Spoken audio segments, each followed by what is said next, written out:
So hello everyone, this is me Priyansh Singh. तो आज हम पढ़ने जा रहे हैं life process. What is life process? तो लाइफ प्रोसेस की अगर हम बात करते हैं तो होता क्या है। So life process are the basic process, और we can say maintenance process, और we can say essential process that are performed by living organism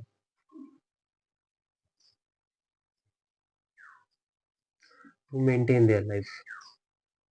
यानी अपनी लाइफ को मेंटेन करने के लिए जो भी बेसिक प्रोसेस कोई भी लिविंग ऑर्गेनिज्म परफॉर्म करता है उसी को हम क्या बोलते हैं, उन्हीं को हम कंबाइनली बोल सकते हैं लाइफ प्रोसेस। इसमें अगर हम बात करते हैं बेसिक प्रोसेस या इसमें क्या क्या चीज़ें आ सकती हैं, तो इसमें हम चार चीज़ें इंक्लूड करते हैं। First is nutrition, second is respiration, third is transportation, and fourth is excretion. सबसे पहले हम समझते हैं कि इनकी रिक्वायरमेंट क्यों है। हमारी बॉडी में क्या होता है, हमें एनर्जी की डिमांड होती है हर वक्त। ठीक है, तो हमारी बॉडी में बहुत सारी चीज़ें होती है जो लगातार चलती रहती हैं, तो उसके लिए क्या होता है कि हमें इन चीज़ों की रिक्वायरमेंट पड़ती है। सबसे पहले अगर हम बात करते हैं न्यूट्रिशन के बारे में, तो what is nutrition? So the nutrition is the process of intake of food. ये क्या है, एक प्रोसेस है जहाँ पे हम क्या करते हैं, फूड को इनटेक कर रहे हैं। Process of intake of food. और इनटेक ऑफ फूड के अलावा अगर हम बात करते हैं इसमें क्या चीज़ ऐड कर सकते हैं, तो यहाँ पे क्या कर सकते हैं, एंड यूटिलाइजेशन ऑफ फूड। यानी कि हम फूड को इनटेक तो कर रहे हैं, साथ साथ में क्या कर रहे हैं, उसको यूटिलाइज कर रहे हैं, जिसकी वजह से हमें होगा क्या, हमें मिलेगी एनर्जी। एनर्जी किस लिए? For the growth, for the repairing of the tissues. Second is respiration. अब क्या हुआ कि हमने फूड इनटेक कर लिया, हमें एनर्जीज मिल चुकी है। रेस्पिरेशन क्या होता है कि अगर हम बात करते हैं जो फूड हमने इनटेक किया है, जो भी फूड हमने इनटेक किया,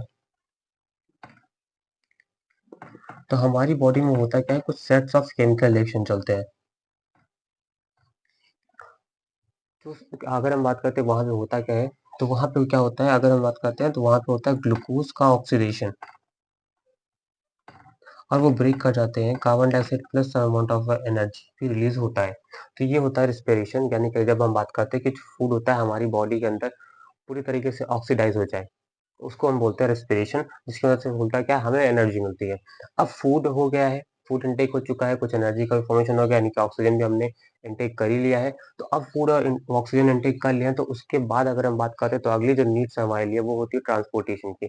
यानी कि जब फूड एंड ऑक्सीजन एक जगह पे कहीं पे हमारी बॉडी में इकट्ठा हो चुके हैं, अब क्या करना, हमारी पूरी बॉडी को इस चीज की रिक्वायरमेंट होती है। तो हम क्या करते हैं, एक नई प्रोसेस का यूज करते हैं जिसको हम बोलते हैं ट्रांसपोर्टेशन। तो ट्रांसपोर्टेशन का ये भी एक प्रोसेस है जहाँ पे क्या होता है कि अगर हम बात करते हैं फूड के बारे में, ऑक्सीजन के बारे में, ये सारी चीज़ों को क्या करते हैं हम लोग एक जगह से दूसरी जगह पे ट्रांसफर करते हैं। Move from one place to another place in our body is called as transportation, या बोल सकते हैं the process is known as transportation. And last is excretion. अब हुआ क्या, जब हम बात कर रहे हैं न्यूट्रिशन ने परफॉर्म किया, रेस्पिरेशन परफॉर्म किया, ट्रांसपोर्टेशन परफॉर्म किया, उसके बाद क्या हो जाता है कि हमारी बॉडी में कुछ ऐसे केमिकल्स का बोल सकते हैं, या फिर जो भी हमने देखा केमिकल का फॉर्मेशन हो रहा है, या फिर जो बाई प्रोडक्ट्स का फॉर्मेशन हो रहा है ड्यूरिंग रेस्पिरेशन, न्यूट्रिशन या ट्रांसपोर्टेशन के दौरान। ठीक है, तो ये हमारी बॉडी में जब रहते हैं तो ये तो हमारी बॉडी के लिए यूजलेस होते हैं। साथ साथ में अगर हम बात करते हैं हमारी बॉडी में अगर एक्सेस अमाउंट में प्रेजेंट हो जाते हैं, तो ये क्या होते हैं, हमारे लिए हार्मफुल भी हो सकते हैं। तो उसके लिए क्या करते हैं, हम लोग एक प्रोसेस का यूज करते हैं जिसको हम बोलते हैं एक्सक्रीशन। और एक्सक्रीशन इज द प्रोसेस जहाँ से क्या होता है, removal of waste product from our body.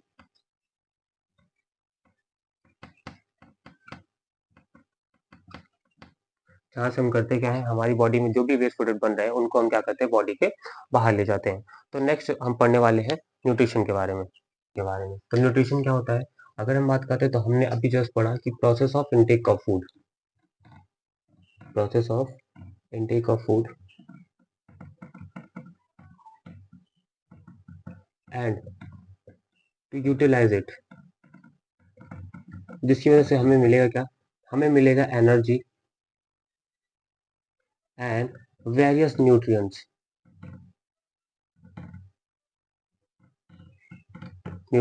जैसे कि अगर हम बात कर सकते हैं like carbohydrate, proteins, fat, vitamins and minerals. ये क्या होते हैं? ये हमारे पास होते हैं एसेंशियल न्यूट्रिएंट्स। और भी बहुत सी चीज़ें हमारे पास मिलती हैं, तो ये लेकिन ये हमारे पास क्या होते हैं? मोस्ट इंपॉर्टेंट न्यूट्रिएंट्स होते हैं जो हमारे हमें डाइट में चाहिए होते हैं। एनर्जी मिलती है। न्यूट्रिशन की अगर बात करते हैं तो इसको हम लोग क्लासीफाई किए हैं दो टाइप्स के अंदर। First is autotrophic nutrition and second is heterotrophic nutrition. So what is autotrophic and what is heterotrophic nutrition?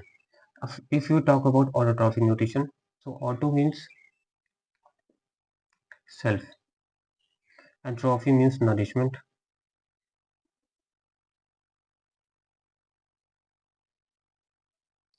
Whereas hetero means dependent and trophy means nourishment.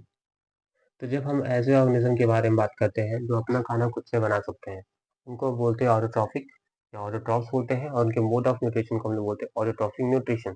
वहीं हम अगर ऐसे ऑर्गेनिज्म की बात करते हैं जो अपना खाना खुद से प्रिपेयर ना कर सकें, वो दूसरे के ऊपर डिपेंड हो फूड अपना बनाने के लिए, तो उनको हम बोलते हैं हेटरोट्रॉफिक न्यूट्रिशन। अब यहाँ पे सोच रहे होंगे हम लोग कि सर घर में तो क्या होता है कि हम लोग खाना अपना खुद से बना रहे हैं, मम्मी खाना बना रही है, तो फिर हम तो ऑटोट्रॉफिक को हेटरोट्रॉफिक कैसे? तो यहाँ पे बात हम ये नहीं कर रहे कि कैसे बना रहे हैं, बात ये है कि सोर्सेस की हम बातें करते हैं, ठीक है? क्योंकि हम क्या कर रहे हैं, प्लांट से फूड इनटेक कर रहे हैं, ठीक है? प्लांट से ऑब्टेन कर रहे हैं या फिर एनिमल से ऑब्टेन कर रहे हैं, तो इसलिए हम क्या कहलाएंगे अपने आप को? हेटरोट्रॉफिक। हेटरोट्रॉफिक क्या बोल सकते हैं? हेटरोट्रॉफ ऑर्गेनिज्म कहलाते हैं। सो ऐसे organism which make their food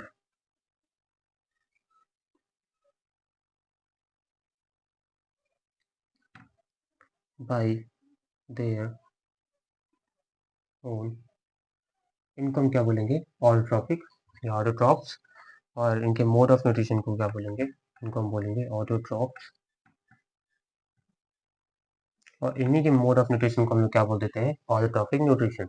वहीं अगर हम बात करते हैं हेटरोट्रॉफिक न्यूट्रिशन के बारे में, so the organism which are directly or indirectly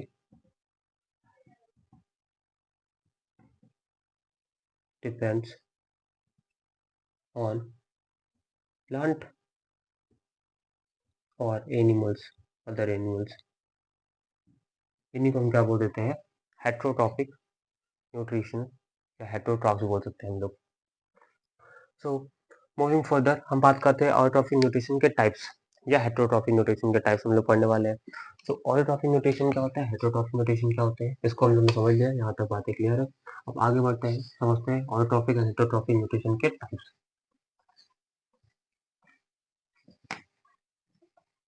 so next is autotrophic and heterotrophic nutrition type. ठीक है, तो अगर हम बात करते हैं ऑटोट्रॉफिक न्यूट्रिशन के बारे में, तो यहाँ पे हमने बात किया प्लांट्स के बारे में।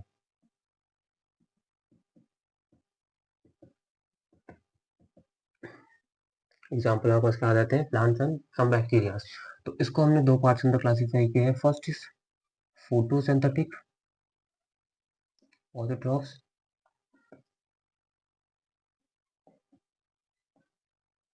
And second is chemosynthetic autotrophs।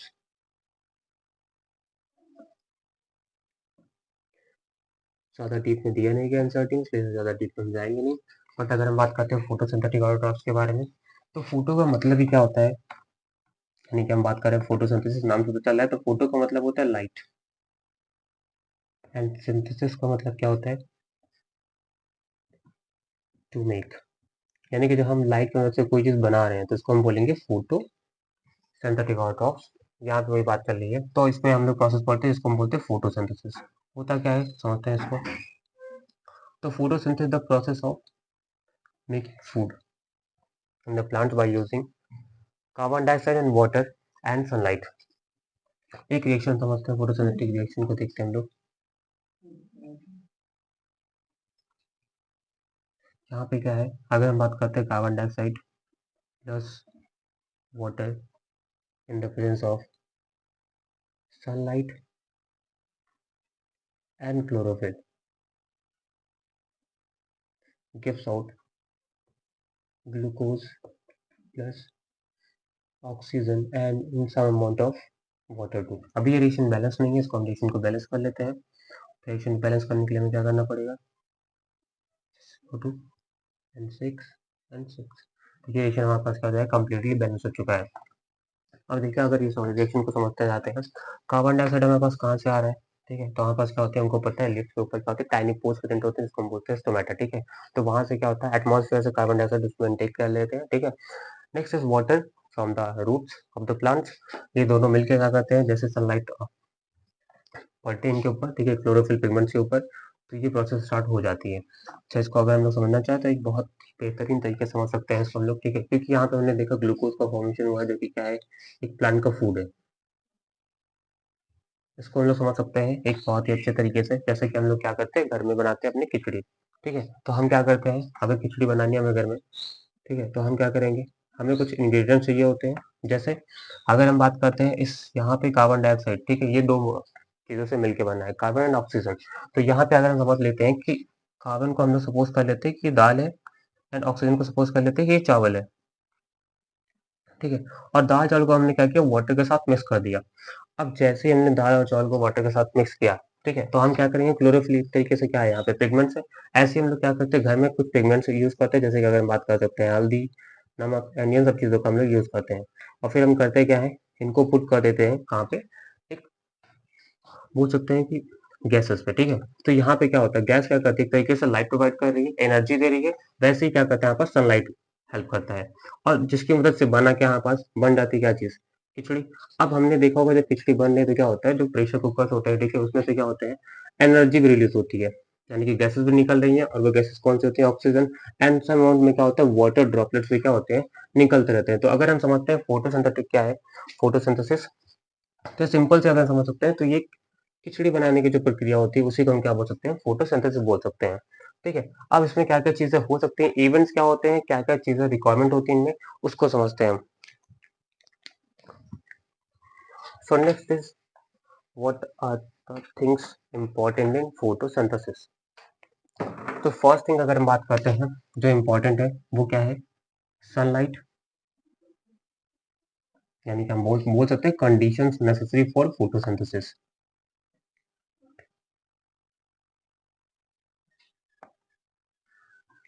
पहली चीज जो उसमें आती है सनलाइट होती है। दूसरी अगर हम बात करते हैं water. Third is carbon dioxide, and fourth is chlorophyll, pigment present in the chloroplast cells।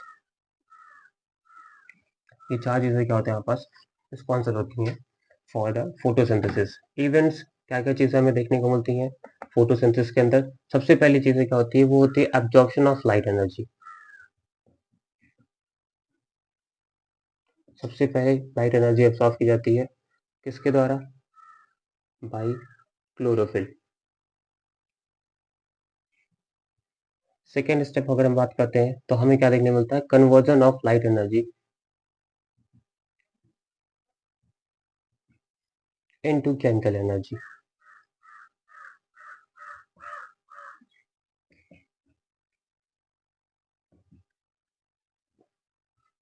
And also splitting of water molecule take place।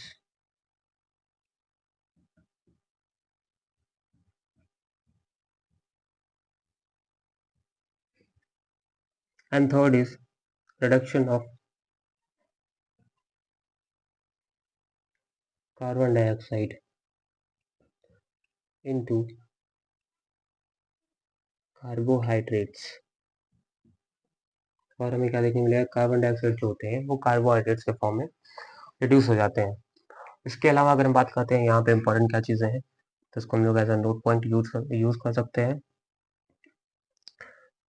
Plants में जो फूड होते हैं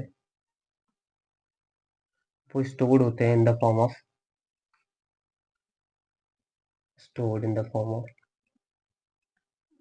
स्टार्च।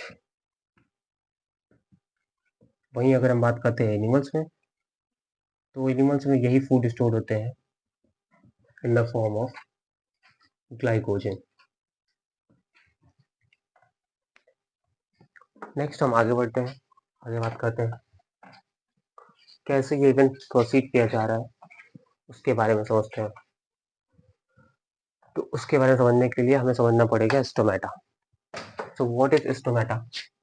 स्टोमेटा क्या है? जैसे कि हम लोगों ने क्लास 9 में पढ़ा ही होगा स्टोमेटा के बारे में। तो ये एक्चुअल में होते क्या है? They are the tiny pores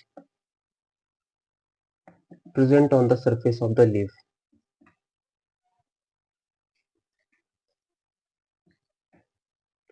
leaf के सरफेस पर प्रेजेंट वाले टाइनी पोर्स होते हैं जो हेल्प किसमें करते हैं? Help in the intake of carbon dioxide, या बोल सकते हैं हेल्प इन द फोटोसिंथेसिस। इनका मेन काम क्या होता है? अगर हम इनके फंक्शन की बात करते हैं कैसे हेल्प कर सकते हैं फोटोसिंथेसिस के अंदर, तो इनके जो फंक्शंस होते हैं, फर्स्ट इज ट्रांसपिरेशन। अब समझते हैं what is transpiration. So the transpiration is the loss of water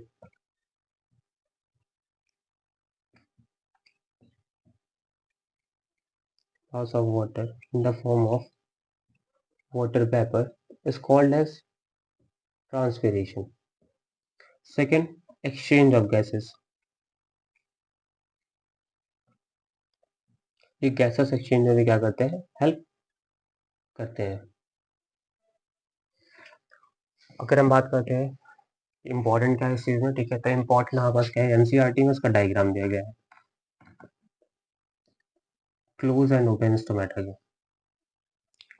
क्योंकि मोस्टली पूछा गया है कई बार, ठीक है, 2 से 3 नंबर के क्वेश्चन में आए हैं। तो इसमें स्टोमेटा के समझते हैं हम लोग। तो हमने देखा transpiration and loss of water, ठीक है, इनके मेन फंक्शन थे। डायग्राम समझते हैं हम लोग एक बार इसके, स्टोमेटा के डायग्राम को समझते हैं। स्टोमेटा में क्या होता है? सबसे पहले अगर हम बात करते हैं तो हमें कुछ बीन शेप के सेल्स देखने को मिलते हैं, जिनको हम क्या बोल सकते हैं? जिनको हम बोलते हैं गार्ड सेल्स।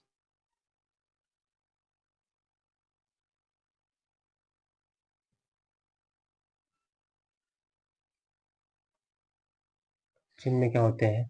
अगर हम बात करते हैं सराउंडिंग्स में, तो क्लोरोप्लास्ट प्रेजेंट होते हैं। इस क्लोरोप्लास्ट के अंदर प्रेजेंट होते हैं हमारे पास पिगमेंट कॉल्ड एज क्लोरोफिल, जिसकी वजह से क्या होती है? ये ग्रीन कलर्स के हमें देखने को मिलते हैं। एंड इनके सराउंडिंग्स में बोल सकते हैं आउटर मोस्ट कवरिंग में प्रेजेंट होते हैं कुछ सेल्स, जिनको हम बोलते हैं एपिडर्मल सेल्स।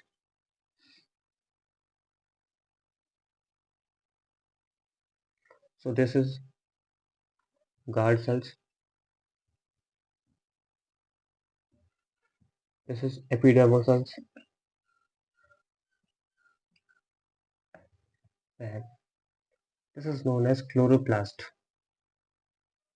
जहाँ पे हमें क्या देखने को मिलेगा? जिसके अंदर प्रेजेंट होगा क्लोरोफिल पिगमेंट्स, जिसकी वजह से ये ग्रीन कलर से हमें देखने को मिलेंगे।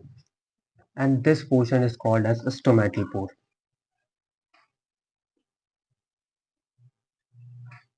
ये बात करते हैं हम लोग, तो ये हमें फिगर देखने को मिला है एक ओपन स्टोमेटा का। एक्चुअल में होता कैसे है? जो भी वाटर प्रेजेंट होते हैं, जैसे ही वाटर क्या होता है इस गार्ड सेल के अंदर एंटर करते हैं, तो ये गार्ड सेल्स क्या होते हैं? सेल अप कर जाते हैं। और जब ये गार्ड सेल सेल अप कर जाते हैं, ठीक है, तो हमें क्या देखने को मिलता है? स्टोमेटा जो हमारा है पूरी तरीके से ओपन हो जाता है, ठीक है। वहीं अगर हम बात करते हैं कि जैसे ही वाटर जो गार्ड सेल से बाहर हो जाते हैं, जैसे वाटर बाहर गए गार्ड सेल से, ये गार्ड सेल फिर से क्या हो जाएंगे? श्रिंक कर जाती है, यानी कि फिर से क्या कर देंगे? बोल सकते हैं हम लोग वर्ड सिकुड़ जाते हैं, ठीक है। और सेल अप मतलब क्या होता है? फूल जाना, ठीक है। तो अब अगर हम बात करते हैं कि जैसे वाटर हमने क्या किया? इस गार्ड सेल से बाहर कर दिया। अब जैसे वाटर हमने गार्ड सेल से बाहर किया, तो हमें क्या देखने को मिलेगा? हमें एक नया डायग्राम देखने को मिलेगा, that is close stomata. Close stomata में क्या देखने को मिलेगा? So now then water loss stomata pores guard cell become shrink. और गार्ड सेल श्रिंक कर जाते हैं, इसके वजह से हमें क्या देखने को मिलेगा? स्ट्रक्चर नया देखने को मिलता है, इसको हम बोलते हैं this is known as close stomata. यहाँ पे क्या हुआ है, अगर हम बात करते हैं, यह है एपिडर्मल सेल्स, और यहाँ पे क्या प्रेजेंट होते हैं, यहाँ पर क्लोरोप्लास्ट प्रेजेंट होंगे, and this is guard sales. तो गार्ड सेल क्या हो गई है, अगर हम यहाँ बात करते हैं तो गार्ड सेल यहाँ पे क्या कर जाते हैं, श्रिंक कर जाते हैं, और अगर हम यहाँ बात करते हैं तो यहाँ पे जो गार्ड सेल्स प्रेजेंट है हमारे पास, वो कैसे हो गई, सेल अप कर गई हैं। तो पूछा जाता है what is the function of guard cells. So the guard cells किस चीज में हेल्प करती हैं, ठीक है, तो गार्ड सेल क्या करती है, हेल्प करती है in the opening and the closing of stomata. अगर इसको हम लोग और मॉडिफिकेशन के साथ बताना चाहें तो water present in the guard cells help in the opening and the closing of stomata. Next आगे बात करते हैं हम लोग,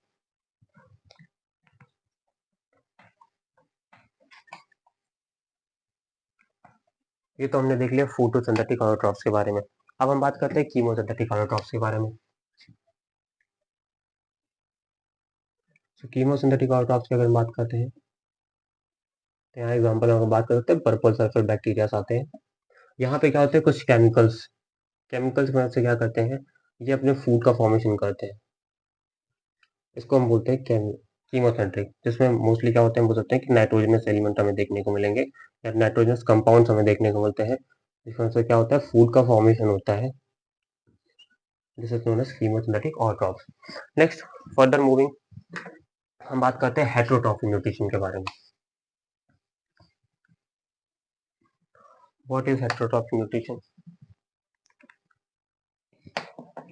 सो द हेटेरोट्रॉफिक न्यूट्रिशंस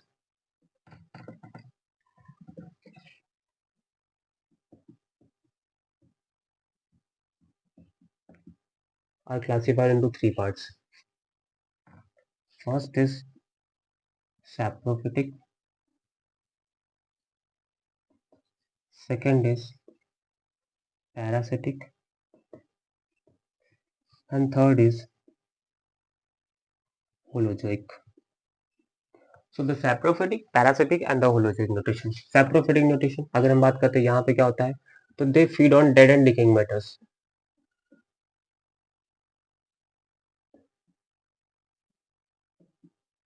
कैसे, एक्चुअल में होता क्या है, ये कुछ केमिकल्स रिलीज कर देते हैं बॉडी के बाहर।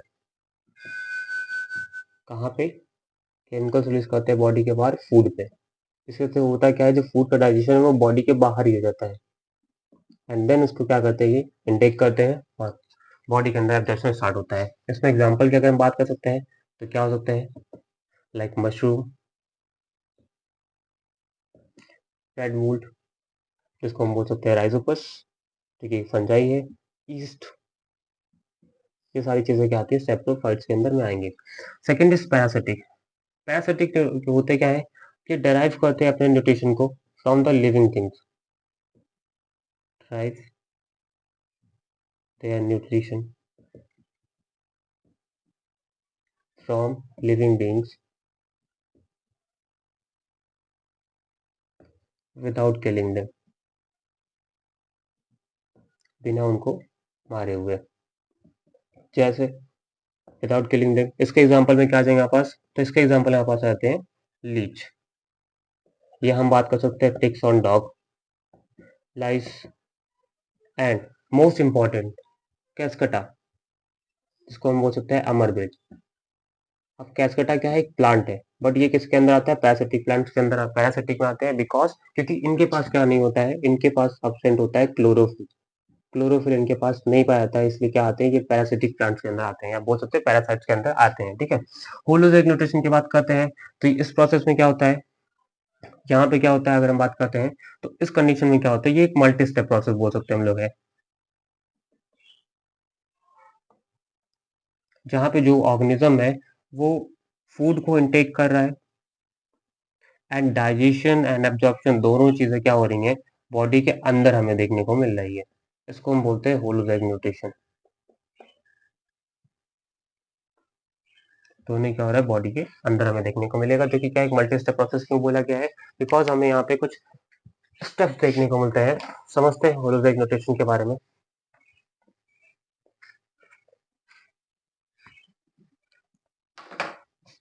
होलोजोइक न्यूट्रिशन के बारे में समझते हैं, स्टेप्स में क्या क्या चीजें आती है।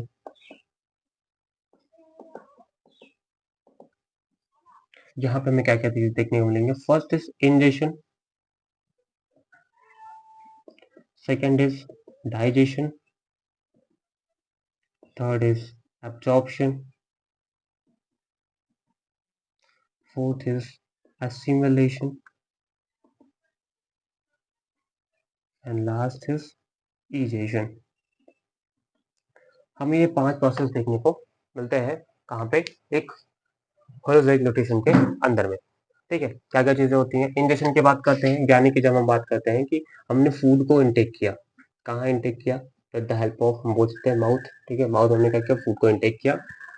सेकेंड डाइजेशन, डाइजेशन स्टार्ट हो जाता है, ठीक है, फ्रॉम द माउथ स्टार्ट हो जाता है। स्टार्च की डाइजेशन की अगर बात करते हैं, लेकिन जो मोस्ट अगर बात कर सकते हैं कि मैक्सिमम डाइजेशन जो हमें देखने को मिलता है, वो हमें देखने को मिलता है कहाँ पे, स्टमक एंड स्मॉल इंटेस्टाइन के अंदर।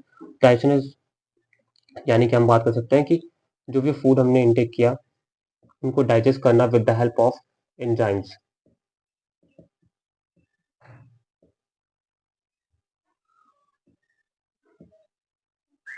एब्जॉर्प्शन मतलब absorption of food,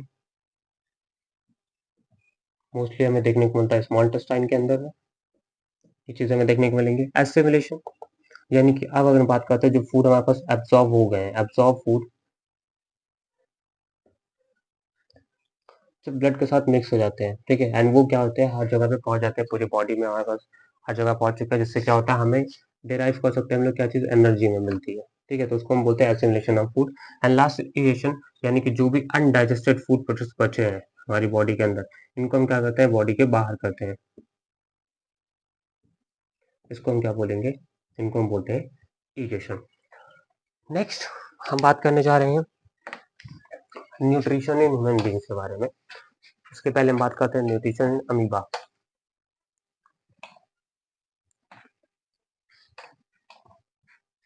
what is nutrition in amoeba? So the nutrition in amoeba की बात करते हैं। अमीबा है क्या, अमीबा एक है यूनिसेलुलर ऑर्गेनिज्म। इसकी अगर हम बात करते हैं खासियत क्या है, इनका कोई भी शेप एंड साइज नहीं होता है। ये क्या है, यूनिसेलुलर ऑर्गेनिज्म है।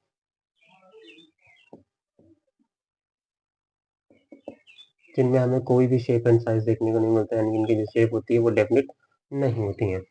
कैसे होते हैं न्यूट्रिशन अमीबा की बात करते हैं, तो ये हमें कैसे देखने को मिलेगा। लाइक अगर हम सपोज करते हैं कि अमीबा क्या, हमने बोला अभी कोई शेप एंड साइज नहीं होता है। सपोज कर लेते हैं क्या, यहाँ पास अमीबा है। अमीबा जैसे ही कोई फूड पार्टिकल्स को देखता है, इसको हमने बोला क्या चीज, एक फूड पार्टिकल्स है। This is the nucleus of amoeba.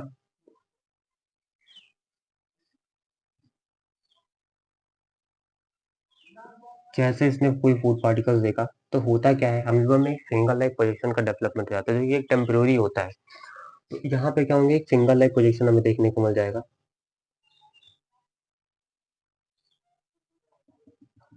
इस फिंगर लाइक पोजीशन को हम लोग क्या बोलते हैं, इनको हम बोलते हैं स्यूडोपोडिया। और ये फूड को क्या करेंगे, इनगल्फ करेंगे।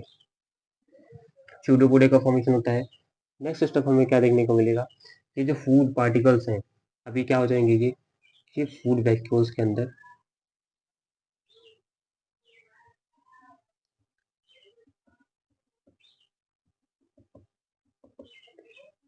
ये चलेगा कहाँ पे, हमारे पास पहुंच जाते हैं, ये पूरी तरीके से पहुंच जाएंगे फूड वैक्यूल्स के अंदर।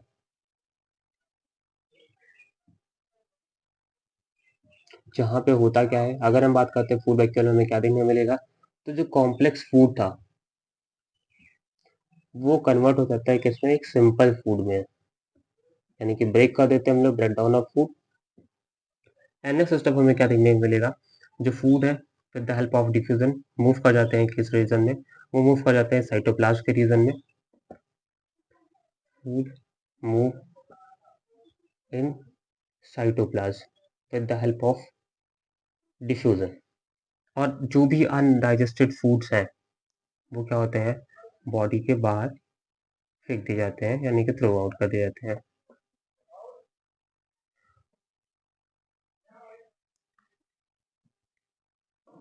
तो ये स्टेप हमें देखने को मिल रहा है किसमें, न्यूट्रिशन इन अमीबा के बारे में। वहीं एनसीईआरटी में हमारे पास छोटे से पैराग्राफ में लिखा गया है पैरामीशियम के बारे में, कैसे हम बात कर सकते हैं कि न्यूट्रिशन इन पैरामीशियम। तो थोड़ा सा डिफरेंस हमें देखने को मिल सकता है अमीबा और पैरामीशियम में। अगर हम बात करते हैं अमीबा की कोई शेप एंड साइज नहीं होती है, वहीं अगर हम बात करते हैं पैरामीशियम के बारे में तो वहां पे क्या होता है, उसकी शेप होती है। कैसी शेप होती है, स्लीपर शेप बोल सकते हैं हम लोग, ठीक है। दूसरी चीज क्या है कि जैसे हमने यहाँ देखा कि अमीबा के पास क्या होता है, एक स्यूडो बोल सकते हैं कि टेम्पोररी फिंगर स्ट्रक्चर से, ठीक है, जिसको हमने क्या बोला, स्यूडोपोडिया बोला, जिसकी वजह से उसने क्या किया, फूड को इनगल्फ किया। वैसे ही अगर हम बात करते हैं कि इन द पैरामीशियम, ठीक है, पैरामीशियम में क्या होते हैं, कुछ हेयर लाइक स्ट्रक्चर्स पाए जाते हैं, ठीक है, जिनको हम क्या बोलते हैं, सीलिया बोलते हैं। और वहां पे कुछ एक स्पेसिफिक स्पॉट दिया जाता है, ठीक है, क्योंकि एनसीईआरटी में स्पेसिफिक स्पॉट दिया गया है तो हम उसी के बारे में पढ़ेंगे, ज्यादा डिटेल में हम लोग नहीं जाएंगे। तो वहां पे कुछ स्पेसिफिक स्पॉट होता है जहाँ पे फूड पहुंचता है, और इस तरीके से क्या होता है, अमीबा में पूरी तरीके से न्यूट्रिशन कंप्लीट होता है, ठीक है, न्यूट्रिशन की जो प्रोसेस होती है वो कंप्लीट हो जाती है। नेक्स्ट अगर हम बात करते हैं कि न्यूट्रिशन अमीबा के बारे में, तो हमने ये चीज देखा कि क्या होता है जब अमीबा फूड पार्टिकल्स को देखता है तो उसके पास क्या होता है, एक टेम्पोररी फिंगर लाइक प्रोजेक्शन का डेवलपमेंट हो जाता है, जिसको हम क्या बोलते हैं, स्यूडोपोडिया बोलते हैं। और ये फिर क्या करते हैं, जो फूड पार्टिकल्स होते हैं ये फूड वेहिकल्स के अंदर एंटर करते हैं, जहाँ पे हमें क्या देखने मिलता है, जो कॉम्प्लेक्स फूड मटेरियल्स है वो कन्वर्ट हो जाते हैं एक सिंपलर फूड मटेरियल्स के अंदर में। और ये जो फूड है वो मूव कर जाता है, यानी कि जो भी सिंपल फूड है हमारे पास वो कहाँ मूव कर जाते हैं, in the region of the cytoplasm. Cytoplasm क्या होता है, जैसे हम लोग ने इसमें पढ़ा होगा, साइटोप्लाज्म के अंदर ही क्या होते हैं, सारे सेल ऑर्गेनेल्स पाए जाते हैं, ठीक है। और जो भी अनडाइजेस्टेड फूड है, ठीक है, वो मूव कर जाते हैं कहाँ से, बॉडी के बाहर, जिसको हम बोलते हैं इजेशन। तो यानी कि अगर हम बात करते हैं कि होलोजेनिक न्यूट्रिशन ह्यूमन बींग्स तो फॉलो कर ही रहे हैं, बट उसके साथ में अगर हम बात करते हैं तो अमीबा एंड पैरामीशियम भी क्या कर रहे हैं, होलोजेनिक न्यूट्रिशन को फॉलो कर रहे हैं, ठीक है। नेक्स्ट इज, जब हम बात कर रहे हैं न्यूट्रिशन ह्यूमन बींग्स के बारे में, तो अभी हमने पढ़ा कि ह्यूमन बींग्स में न्यूट्रिशन किस टाइप का है, वो है हमारे पास होलोजेनिक न्यूट्रिशन, यानी कि जहां पे हमें क्या देखने को मिलते हैं, एक मल्टी स्टेप प्रोसेस देखने को मिलती है, ठीक है। अब न्यूट्रिशन ह्यूमन बींग्स में क्या है कि हम बात करेंगे किसके बारे में, हम बात करते हैं डाइजेस्टिव सिस्टम के बारे में। अब अगर हम बात करते हैं इस डाइजेस्टिव सिस्टम के बारे में, तो ये मिल के बना है दो चीजों से। किस किस चीजों से, first is alimentary canal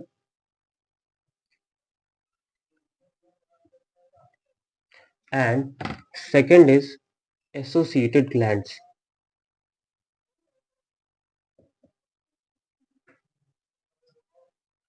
Alimentary canals and associated glands. Alimentary canal start from mouth and ends at anus. इसमें हमें क्या क्या चीज देखने को मिलेंगी, फर्स्ट इज माउथ, या हम बोल सकते हैं buccal cavity. There's a difference between mouth and buccal cavity. But अगर हम बात करते हैं माउथ क्या हमारे पास पूरा अपर पोर्शन है, यानी कि जो बाहर का पोर्शन है, आउटसाइड पोर्शन, इसमें हमारे पास क्या होंगे, लिप्स आएंगे, चीक्स आएंगे, इसको हम बोलते हैं माउथ, ठीक है। बक्कल कैविटी का है space present in the inside the mouth, mouth के अंदर में जो स्पेस हमें देखने को मिलता है, जहाँ पे हमें टीथ एंड टंग देखने को मिलेंगे, वो स्पेस जो है उसको हम बोलते हैं buccal cavity, mouth buccal cavity. And then oesophagus, जिसको हम बोल सकते हैं फूड पाइप। ईसोफेगस के बाद हम मूव कर जाते हैं, next part is stomach, then small intestine, then large intestine, and last is anus. वही अगर हम ग्लैंड की बात करते हैं तो हम पढ़ते हैं सबसे पहले जो ग्लैंड्स आएगी वो आती है सलाइवरी ग्लैंड्स, जो कि प्रेजेंट होते हैं हमारे पास कहाँ पे, माउथ में। इनका काम होता है secretion of saliva. Second is liver, third is pancreas,